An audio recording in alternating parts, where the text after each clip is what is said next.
J'appelle les modérateurs de la session suivante, s'il vous plaît. Docteur Melhouf ou Docteur Hida, pour aborder le dernier virage de la soirée. S'il vous plaît, les modérateurs. Ils ne sont pas sur place. Je vais assumer.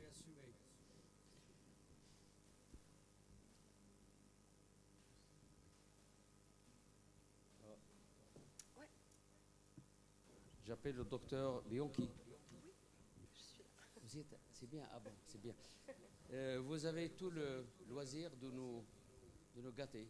Merci beaucoup pour les particularités diagnostiques et thérapeutiques du SAUS chez la femme. Merci beaucoup. Donc, je suis le docteur Clara Bianchi, je travaille à Paris en médecine du sommeil et je vous remercie pour l'invitation et je suis très contente de vous parler des particularités diagnostiques et thérapeutiques du syndrome d'apnée-hypopnée obstructive du sommeil chez la femme. Voilà le plan de la présentation et on va commencer par la première question qui est en fait, est-ce qu'on doit vraiment s'intéresser aux particularités diagnostiques et thérapeutiques du SAOS de la femme? Et c'est une question que les Danois se sont posées assez récemment et ils ont publié une étude de cohorte nationale où ils ont regardé chez 55 000 hommes diagnostiqués d'un SAS et à peu près 20 000 femmes diagnostiquées l'impact socio-économique et l'impact sur la santé d'avoir un SAS et l'impact du genre sur ce SAS. Et ils ont, pour comparer avec la population générale, matché tous les sujets qui avaient un SAS avec 4 sujets contrôle sur le genre, le statut marital et la région d'habitation et l'âge, bien entendu. Ils ont trouvé plusieurs choses qui montrent que c'est probablement un problème de santé publique, quand même, le SAS de la femme spécifiquement. Et premièrement, sur ce graphique, ils ont montré que les coûts par patient, par an liés au SAS chez les femmes étaient bien plus élevés que chez les hommes. Donc vous avez sur les courbes les sujets femmes en vert, les sujets femmes contrôle en vert pointillé et en très plein les femmes avec SAS, et en bleu la même chose chez les hommes. Et il faut lire le graphique avec en fait en abscisse le 0 qui est le moment du diagnostic du SAS où on voit vraiment la montée des coûts de la santé, probablement le moment où il y a le plus d'examens et le plus de rendez-vous. Mais tous les petits losanges rouges vous disent qu'il y a des différences significatives jusqu'à 15 ans avant le diagnostic sur les coûts liés à la santé. Alors il y a des biais parce qu'on n'a pas à parier sur tout, mais déjà rien que sur l'âge, c'est à parier. Et c'est pas compensé par un meilleur revenu pour ces femmes qui ont un syndrome d'apnée du sommeil diagnostiqué par rapport aux hommes. Donc vous avez là la comparaison de l'évolution des salaires en fonction des années au moment du SAS, 15 ans avant et 15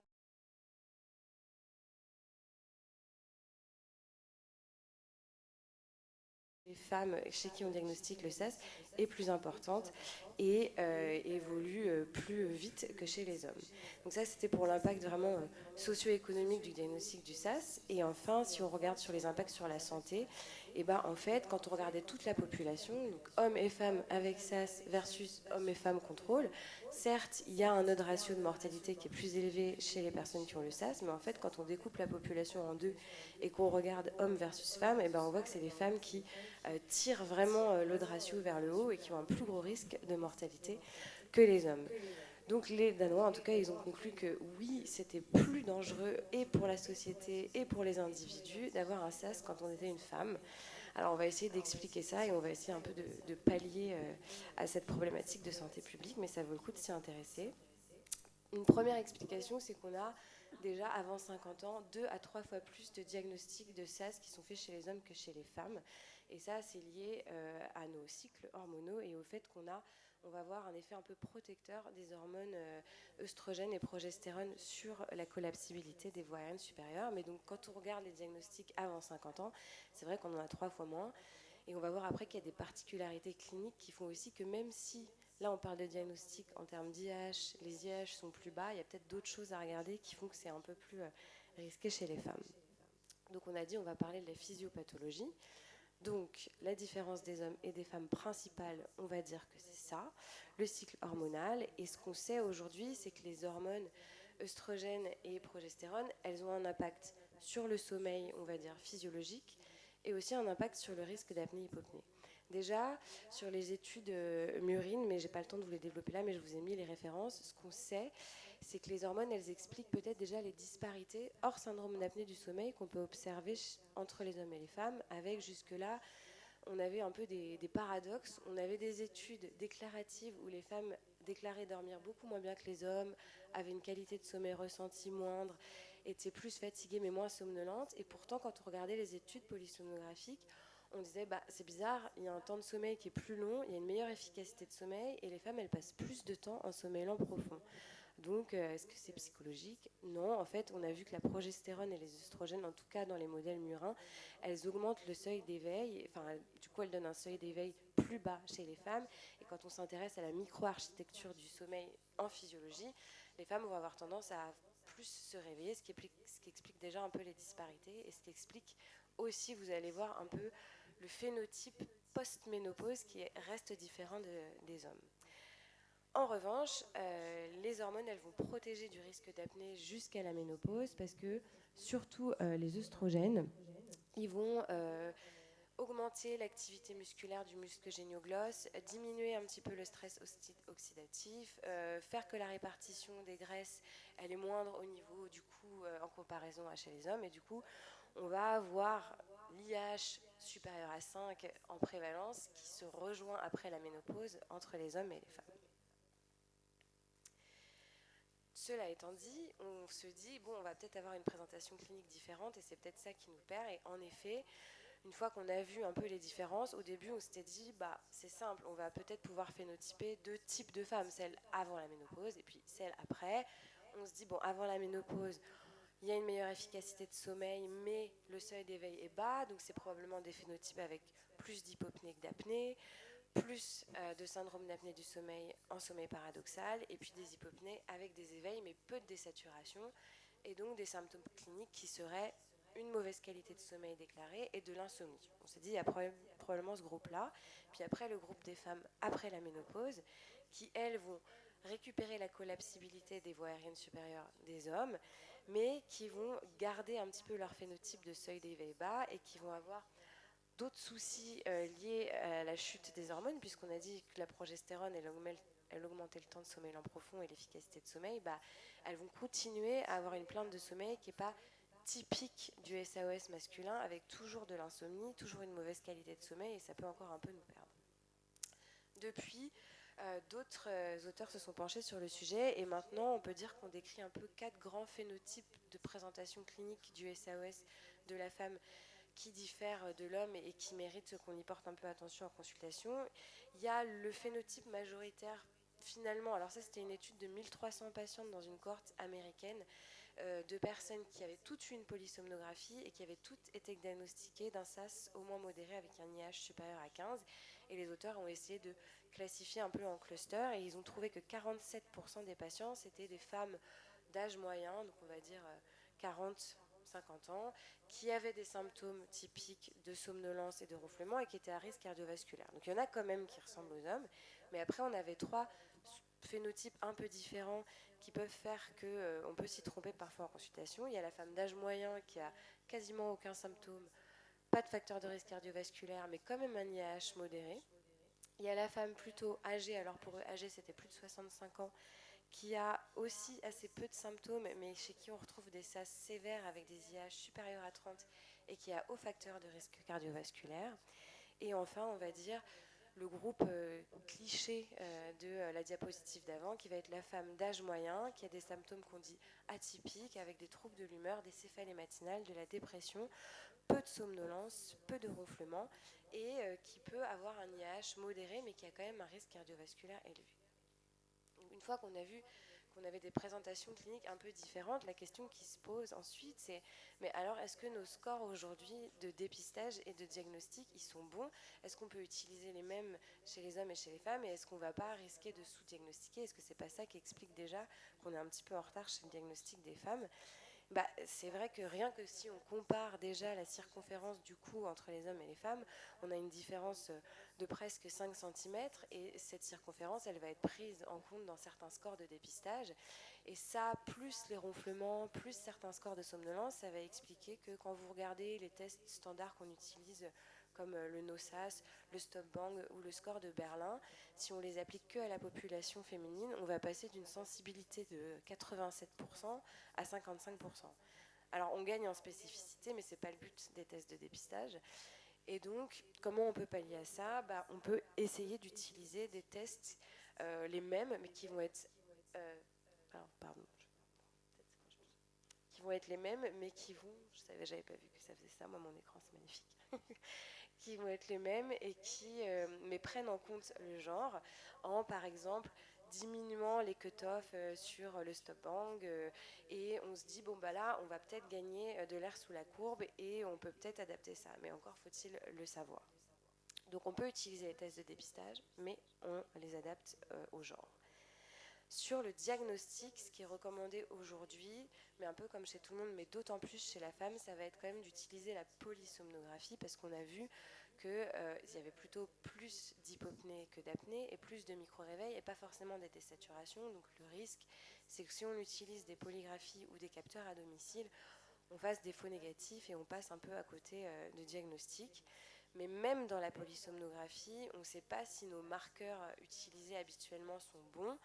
Et rien que quand on regarde la répartition de l'IAH entre hommes et femmes au fil des âges, on voit qu'il faut attendre 70 ans pour qu'en fait les femmes elles aient des IAH à 30 et qu'on puisse les qualifier de ça sévère. La plupart du temps, en fait, elles sont modérées. Donc une question à laquelle je n'ai pas la réponse, mais qui est peut-être à développer, c'est est-ce que finalement les cut-offs de modéré, sévère, léger, qui sont déjà peut-être pas forcément bons chez l'homme, ne seraient pas abaissés chez la femme? Est-ce que le SAS sévère de la femme, c'est pas le SAS modéré de l'homme? Première chose.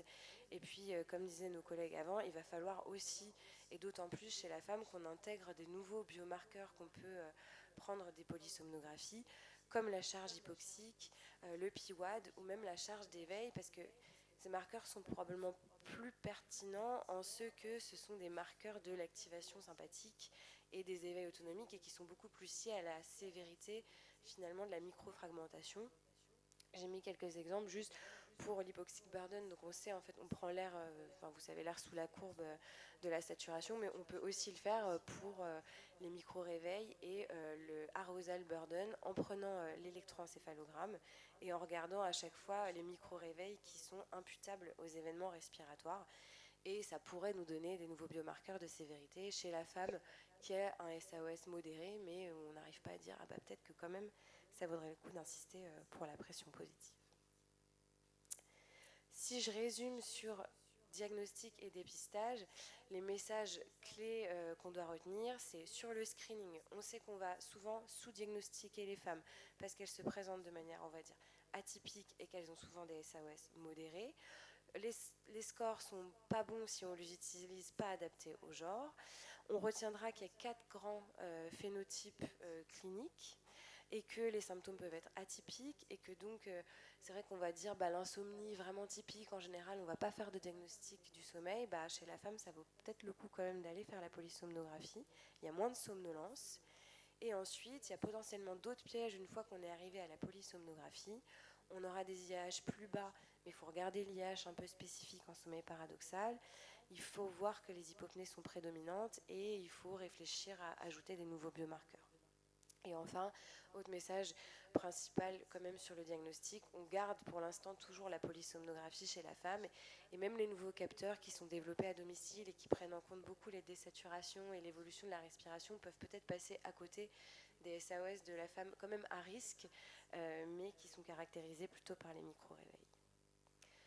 Une fois qu'on a fait le diagnostic, maintenant on va aborder un petit peu le traitement. Donc je vais vous parler de la PPC, des orthèses et un peu des somnifères. Alors la rumeur court que les femmes sont moins adhérentes à la PPC que les hommes. Et c'est vrai, mais c'est pas majeur. On a au cours du temps et au fil des âges, chez tout le monde, une amélioration de l'adhérence quand on s'approche de la cinquantaine, mais chez les femmes, on a moins de pourcentage d'adhérence au-dessus du cut-off de 4 heures par nuit.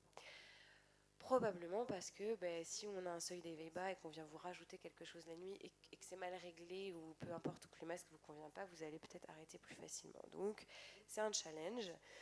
On a des facteurs prédictifs quand même qui nous disent peut-être que cette personne, je vais commencer par une OM ou par une PPC. On sait que les femmes jeunes, plutôt profil insomniaque, et celles chez qui, quand on titre la PPC avec une polysomnographie, on retrouve moins de sommeil lent profond avec la CPAP, elles vont potentiellement être moins adhérentes à la PPC. En revanche, les femmes qui ont de la somnolence, mais ça c'est pareil chez les hommes aussi, et qui ont un impact sur l'hématose nocturne, elles sont plus à chance d'avoir une utilisation à plus de 4 heures par nuit. Une fois qu'on l'a mise, il faut faire attention aussi aux masques. Juste ça, c'était une étude qui regardait tous les effets secondaires des masques en fonction du type de masque et en fonction du genre. Donc vous avez en haut tout masque confondu. Pour chaque effet, donc on va dire mouche, bouche sèche, nez qui coule, les fuites qui gênent le partenaire, vous avez en orange les femmes et en bleu les hommes. Et puis les 3 lignes d'en dessous, c'est les masques nasaux, les masques sous-narinaires et les masques faciaux.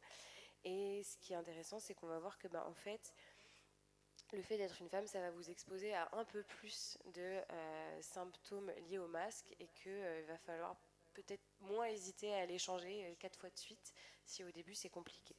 Et c'est aussi intéressant de voir que ça s'inverse et que les hommes se plaignent en fait des fuites des femmes plus que les femmes se plaignent des fuites des hommes. Et donc pareil, ça veut dire que l'interface, on doit y faire un peu plus attention chez les femmes.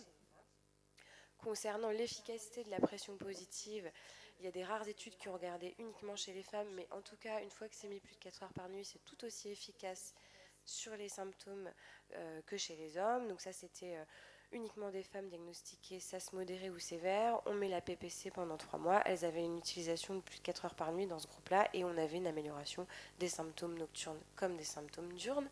Dans certaines études, parfois, ça s'améliore même plus chez les femmes que chez les hommes. Donc ça, c'était une étude où il y avait 200 personnes et on voyait que la CPAP, elle améliorait mieux les scores de vitalité chez la femme et elle diminuait aussi plus le score des poires chez les femmes. Donc ça marche bien. Ça marche bien aussi sur la survie sans événement cardiovasculaire. Encore une étude uniquement chez les femmes, mais alors là, c'était un petit effectif. Pour autant, ça restait significatif. Donc, on va dire que si on a bien screené les patientes, c'est efficace et on se posera la question après de comment on fait pour celles chez qui ça reste compliqué l'adhérence et qui ont le seuil d'éveil bas. Si on a des facteurs prédictifs de mauvaise adhérence et qu'on n'a pas de gros facteurs de risque cardiovasculaire, on peut tout à fait mettre leur test d'avancée mandibulaire. C'est dans cette étude même plus efficace sur la baisse de l'IH que chez les hommes. Donc, on compare à chaque fois, hein, c'est le sujet du topo. En tout cas, quel que soit l'IH de départ, il y avait toujours plus de femmes dans cette étude qui atteignaient une baisse d'au moins 50% de l'IH avec une orthèse. Donc sur l'IH seul, c'est efficace l'orthèse. Et sur les symptômes également, on n'a pas de différence entre les hommes et les femmes sur la satisfaction liée à l'orthèse. Donc c'est une option tout à fait envisageable. Et enfin, un mot sur les somnifères. Donc pour dire qu'en effet, on ne va pas abandonner celles qui ont des difficultés à mettre la PPC alors qu'il y a des facteurs cardiovasculaires, alors qu'elles ont une plainte de sommeil.